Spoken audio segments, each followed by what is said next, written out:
Hello guys, my name is Saint Omo, the lead tutor, Center for Contemplation and Truth. Join me, let's fellowship together, let's inquire together, let's look into the structure of our own thoughts, together. It's going to be a beautiful moment. Let's do this. How would you explain the following? Myth, truth, and transcendence.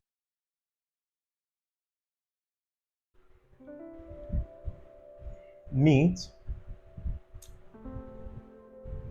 is simply, you know, human ways of perception. That's a very simple way I can describe that. Myths are means by which we make sense of the world in which we live. Okay, and that's why it is deeply rooted, okay, in our culture. All right, it offers to people um, a kind of perception, a way of seeing, and interpreting the world in which, in which they are living. Okay, and so that's what myths is about. Okay, in a very simple in a very simple sense. Okay, you know um, majorly all tribes of the earth, okay, all people, from all over the earth have their, have their peculiar means. All right, the means by which, you know, uh, people are making sense of the world differs, amongst people. Okay, for example, the Benin people have their myths. It could be origin myth, the myth of how everything, began. Okay, if we talk about the origin myth of Benin people, okay, um, we are talking about the way in which the Benin people, you know, um, perceive, how the world began. Okay, a kind of an explanation of how the world began. And so, if you read, if you read the Benin origin means, you come across the word Sanoboa, which is God, okay, having four sons, okay, sent to the earth, each being gifted with certain abilities, you know, um, to blossom in the earth's fair. So you can read all of that, as touching, the Benin people. Okay, the Yoruba people also have their origin myth. Okay, um, and so we have different people, you know, um, with different myths, each describing the way, those set of people, perceive their world, interpret their world. All right, the Hebrew people have theirs. All right, and so myth is very much part of the way of the people, the culture of the people, the perception of the people. Okay, for example, in relation to the Hebrew people or to the Jews, we talk about the origin myths, okay, which has to do with God. Or do you get what I'm saying? Which has to do with God and um, Adam and Eve, okay, which uh, most people believe to be the first human parents. But it's the world view of a a set of people on earth. All right, I think the problem is you know, imposing that view on, on people, on other people who have their, who have their own perception of the world, who have their own way of seeing, who have their own myths. Okay, and so the origin myth, according to the Hebrew people, is what you find in the book of Genesis. All right, and so that is not supposed to be the way everybody should see how, how everything began. That is how a set of people within the earth sees how the world began. So it's a myth. It's not an objective fact. Okay, it's not an objective fact. It's the subjective perception of the people. All right, that's very important. Okay, and eventually the Hebrew myths, became the way the Christian religion, perceived the world, to have begun. Okay, but then it's not an objective fact. That's very important. Okay, so when we talk about myths, we are basically talking about, the way, people perceive, and interpret, their world. Okay, and so that's it for myths. It's how we make sense of the world. Okay, so it's what's the relationship between myth and truth. Now, it's important for us to understand that,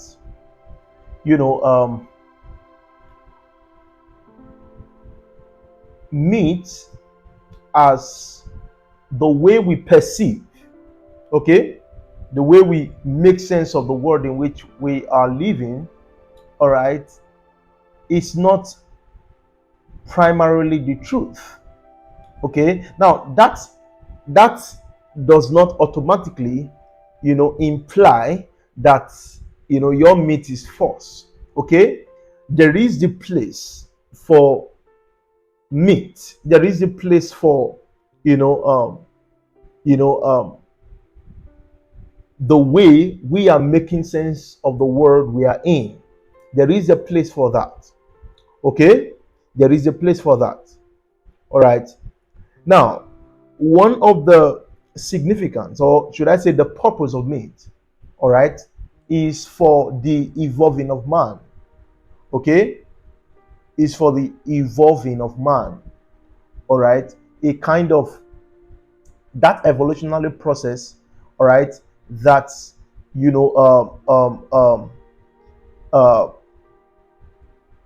continues to, purify the way we see.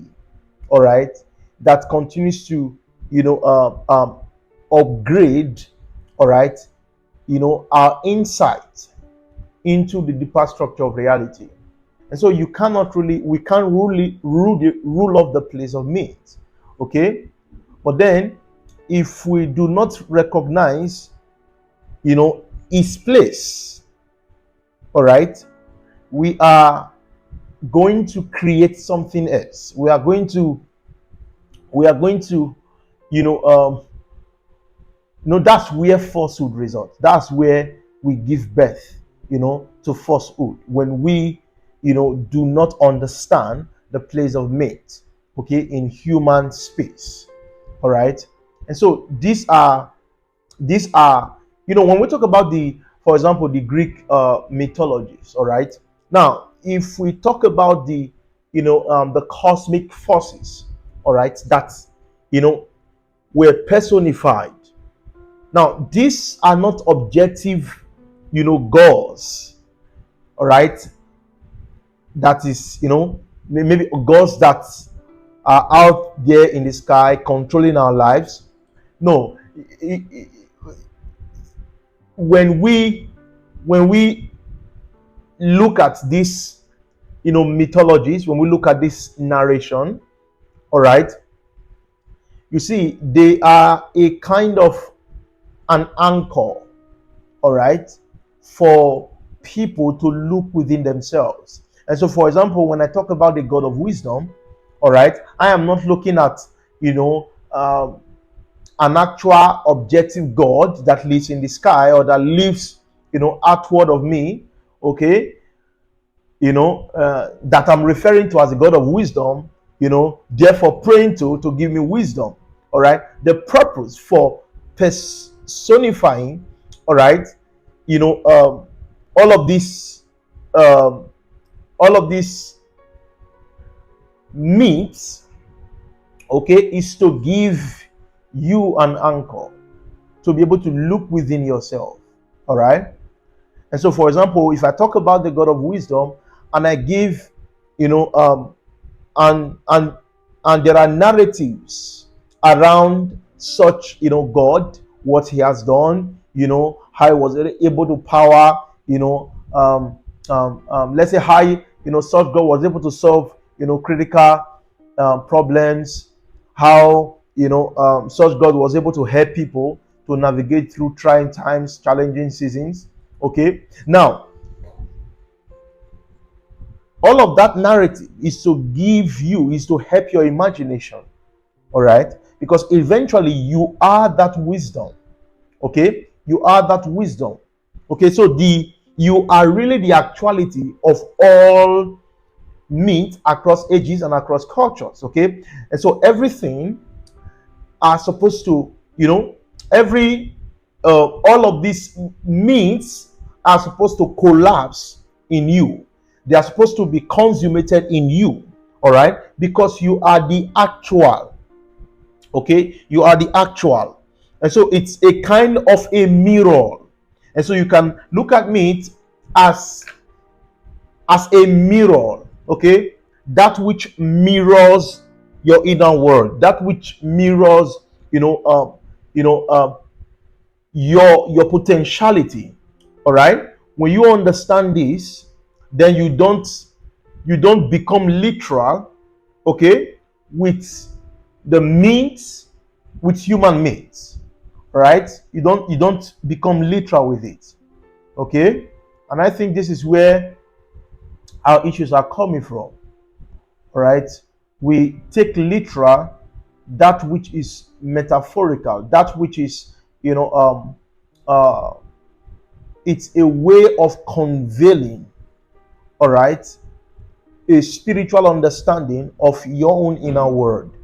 And so because of that, we, you know, we get disconnected from this, you know, inner state of true spirituality. All right, and so the actual is the truth. All right, and so what is the truth? You are the truth.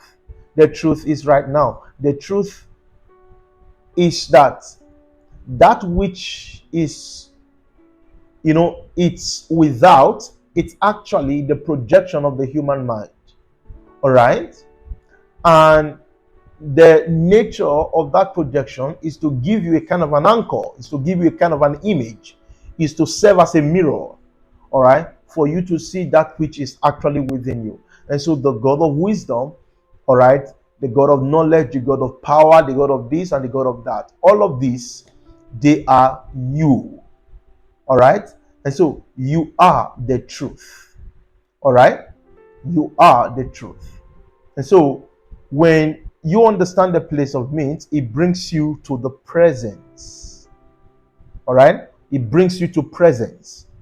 Okay, some people get stuck with meat, and so they continue to refer to stories that happened 5,000 years ago, in narratives that took place, you know, let's say 7,000 years ago. All right, you know, that's not the purpose. The purpose of meat is to bring you to presence, is to make you see the truth. You are the truth. All right, they are the shadows, you are the truth, you are the substance. All right, now when you understand this, it's not about, you know, meat ceases to be it ceases to be something that you know, that brings some thought problem, right, you know, to you. You know, for some persons, they have issues with, okay, this thing did not really happen. All right, did it happen? Did it not happen? It's not really about that actually. All right, when you understand the place of meat, okay, and the purpose for which um, um, um, for which there is meat, there is such a thing as meat. When you understand the purpose of that, all right, as what brings you to presence, as what you know brings you to a place of substance. All right, the substance is now, the substance is timeless. All right, the substance is now, the substance is timeless. And so it's not is not is not a memory pattern, not something you have to always remember. Oh, this happened how many years ago? No, the truth is right now, and the truth is a substance, and the truth is you. His presence is timeless. All right, and so you don't get stuck to all of, I don't care whatever religious book you are reading. All right, you don't take literal all of those stories. Okay, if you really want to benefit so much from from what all of those stories holds for you, all right, you don't take it literal. Okay, because the moment you take it literal, you live in time. You are always referring to memory, reinforcing your memory pattern. But by the time you see all of this collapsing in this presence, in this moment, all right, seeing yourself, or see you right now as a substance, the consummation of all of this. Now this is where this is you cannot say that meat has achieved its purpose. Okay, otherwise it's useless. Okay, it's useless. Now part of your maturity as a human being is seeing truth. Okay, seeing truth as a direct awareness. All right, seeing truth as an immediate awareness. Now this is very important. Okay, how do I really describe this so that we can understand? When you are teaching a child how to walk, okay, when a child is learning how to walk, sometimes he or she needs the help of the parents. Okay, you take the hand of the child and then you are walking, or you give the child something, a kind of a supporter, where the child puts his hand, and then of course what I'm talking about. It helps the baby, all right, to take the step, and to learn how to stand and walk. All right, but then as the child begins to develop strength, all right, he doesn't need the supporter. He doesn't need the parents to hold his hand in order to move a step. Okay, now meats are not supposed to be something that we should be referring to all the time. We should be looking into all the time.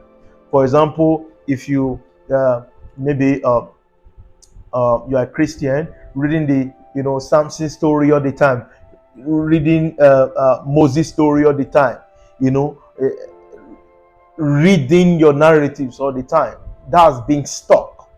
Okay, if that is the case, it means the purpose of that narrative has not yet achieved its purpose. Okay, because the sign that a meat has achieved its purpose is that the one who is looking by that meat, all right, is transcending the very meat itself. And so you get to a point where you do away with it. Okay, you get to a point where you don't need it to be able to perceive and see truth, all right, as a direct form of awareness. Yes. Okay, that's part of your maturity, all right, as a human being. And so you transcend the whole reinforcement of memory pattern, always having to refer to what is written in this and what is written in that, what was said here, what was said that. All of this, all right, is just a cycle of memory. Okay, it's not immediate, it's not timeless, it's not now. What is present is timeless. Okay, and so you are to outgrown your meat, so that when you want to speak of the truth, you don't always have to refer to a particular book or a particular text or a particular story. You don't always, your heart, the moment you transcend the meat, the moment you are grown, I'm not saying discarding the meat. Discarding, what I mean by discarding, permit me, is that you don't really know what that entails. You just, throw it off. All right. I'm talking about, an outgrowing something. All right. Outgrowing something, it's an understanding. This is what we call transcendence. All right. It's an understanding. You transcended it. No, you are not just pushing it away because you are fed up with it, but that you've seen it, okay, and therefore you transcend it. All right. So it's an understanding, outgrowing. And so you get to a point where your heart is in connection with what I call the feed of knowledge, or the feed of wisdom. The feed of wisdom is the universal feed of knowing. All right. And so there is no specific thing that is the source of knowledge. Everything is truth. And so you can everything become a reflection. You can see truth through anything. You can talk about truth through anything. All right. You can look at the world in which you live and just start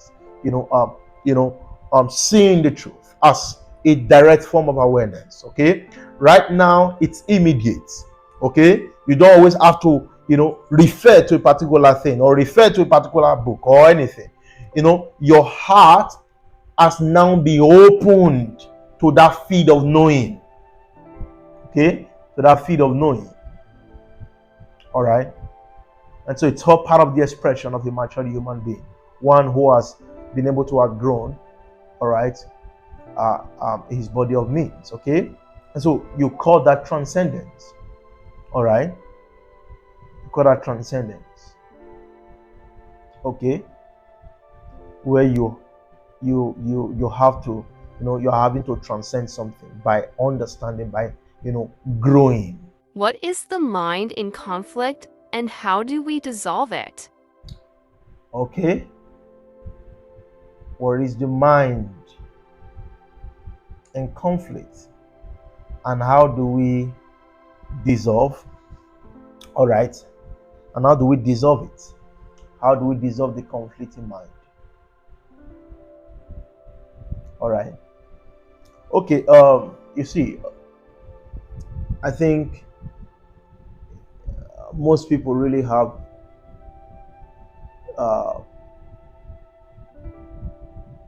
the challenge of understanding this, but I'll make it very simple. I will try and explain it as simple as I can. Now, when we talk about the conflicting mind, first of all, we are saying that see, man is a whole being, and if we must, function from that realm of wholeness, from that state of wholeness, from that place of wholeness,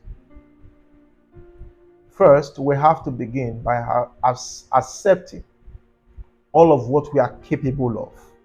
Okay, nothing to be discarded. All of what we are capable of. All right. And like we talked about in the first, question, whatever we are perceiving out there, it's actually in here. So the world is as we are, and we are as the world. Okay. And so whatever negativity that you think is coming to you, or that you think exists out there, it's actually coming from us. And that's that's where it gets difficult for people, all right? Most especially people who already have, you know, a way of thinking. Let's say if you're a Christian, you say, "Oh no, I'm the righteousness of God, so I couldn't be negative," all right? Or I'm not darkness, I'm light only, all right? And that explains the reason why the struggle still continues. Okay, because we don't have message when there is no devil, when there is no darkness, all right? And so what makes God relevant for most Christians is because of the um devil as an ideal. Okay, and so when you remove that out of the equation, you almost can't find God anymore, all right? And so most people really have issues with that, all right? So if now, having that understanding of you as an whole being, a complete being, a total being, and so there is nothing you are capable of, all right, that is not you. Okay? And so everything you think are negative out there, it's coming from us as human beings, okay, from this human space. And so, first of all, no need to project any of our virtue or vice, to any being that we think are objective to us. Okay, we must see we must see that all of these perceptions, this defined perception of good and negative, it's actually a human projection. It's what we are reflecting. All right, we are reflecting on the world. Okay, but then if we must talk about the functionality of man out of the realm of wholeness, out of the place, out of the field of oneness, out of the field of coherence, out of the field of power, out of the field of totality, out of the field of completeness, then we must begin from the foundation. That must occur. That occurs, on the foundation of acceptance, accepting the totality of your being and all that you are capable of. Okay, and so you are the negative. All right. And so if your thought is you are having issues with negative thoughts and stuff like that, first of all, you are that thought. No, how can I be the thought? You are not the thought. The thought is just this. No, you are capable, because without you, the thought won't come. All right. And so because there is the thinker, all right, then there is the thought, all right, that one is taking on. So without the thinker, all right, there is no thinking. You know what I mean by that? And so there are two ways you can go about this. It's either you see the illusion of the thinker, which is the ego, therefore no thinking, or you are the entire process. You are the thinking, no thinker, no thinking, or you are the thinker and the thinking. All right, no duality. Okay, or you accept yourself. You are capable of it. You are capable of thinking as a human being. And so what you are thinking, don't first judge it as to whether it is good or bad. You see, this should call for gratitude. Be grateful that you are able to think as a human being. All right? Don't see it as a problem. And so you are all that you are capable of. All right? You see, the moment your darkness is not against your light, then there is the marriage of peace and chaos. If there is a marriage of peace and chaos, then you function out of the realm of power. Right now, you are no longer in combat with something that is against you. And so, because you are a whole being, All right, within your field, within your psychic field, there is the reconciling of the opposites. There is the reconciling of the angel that you are and the demon that you are. You must understand, this is not just mere philosophical, talk. This is, oh my goodness, this is how you function as a human being, from the place of inner coherence, from the feed of true power, of coherent power, of coherent energy. You don't dualize your field. The moment you dualize your field of awareness, you're going to continue fighting all your life. And that's what you see in most religious circles and space out there. Okay? You see. And so the mind in conflict is the mind that is yet to accept the wholeness of itself, the wholeness of his being, the wholeness of his thought. And that's why the mind in conflict is the mind that is judgmental. You judge yourself. You say, do you get what I'm saying? It's a judgmental mind. But if you must function, from the realm of, wholeness, you must learn to put away all forms of judgment and accept the totality of you. All right? And so it is by acceptance that you dissolve the mind in conflict. Okay? God is you. The devil is you. All right? And so, within your field is the reconciling of these opposites. And so, one is not against the other. This is the totality of being. This is the totality of consciousness. All right? Because the moment you come against that which is, you have termed the negative, all right, it continues to battle with you, or you continue to battle with it. And it's a lifelong, battle for most people. Okay? And so, what has limited, all right, our operation as human beings, is this very mind in conflict. And so we need